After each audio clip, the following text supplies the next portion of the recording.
Parang alak. Ito din alak. Hindi ko rin alam. Ang sarap. Hey guys, kasi try namin yung bagong labas ng McDonald's, yung chicken and then 2 McFlurries. This one is tiramisu, while this one is hazelnut.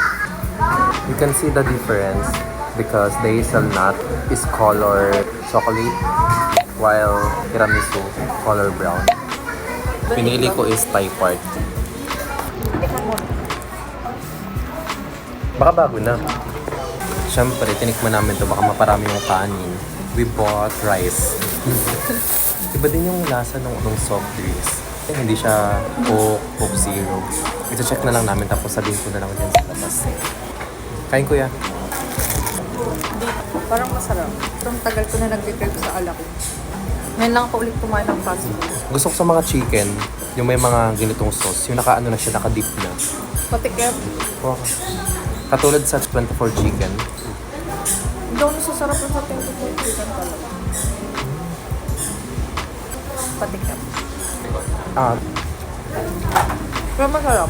Pwede mo explain sa kanila ano yung lasa? Hindi ko din alak. Hindi ko rin alam. Basta masarap. Hindi ako marunong mag-food taste. Review. Hindi ko alam paano i-explain.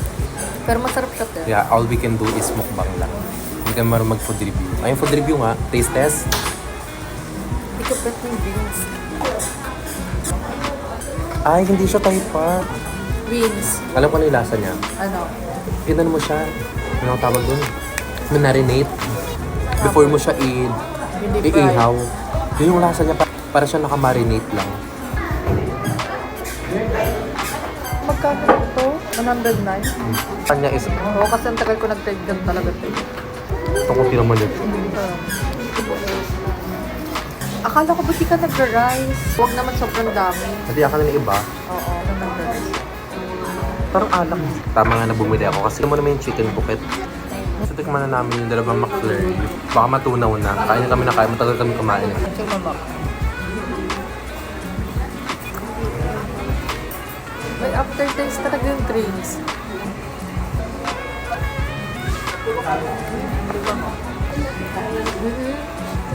Ito yung hazelnut. Pero sarap. Ang sarap din nito. Maana siya sa taste ko. Nagmamatch sila. Recommended ko sila parehas pero mas recommended ko to. Ang sarap niya. Sakto lang. Kakamayin ko na. Ito na kaya mag-kutsarang-kutsara. Tama na yung panggap. Pag kumain ulit tayo ng McDonald's, dalawa lang tayo. Graduate na tayo. No? May work na tayo pa rin. Mas professional na. Hindi na tayo estudyante lang. You mean after na to, next kain natin? Pag sobrang tagal, after ulit, halimbawa, nag-trip ulit tayo ng McDonald's. Tayong dalawa lang? Oo. Tayong dalawa lang ulit. Graduate na tayo. Ngayon kasi estudyante ako, tapos ikaw work. 2026 pa yun guys. So kayo mag-ano dyan. At least, ang bilis lang talaga ng panahon.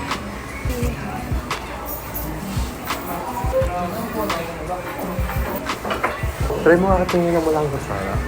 Saan? Doon dalawa lang. Huwag na. Naman hindi tayo. Stop mo na. Leg. Gangster din. Dapat ganun.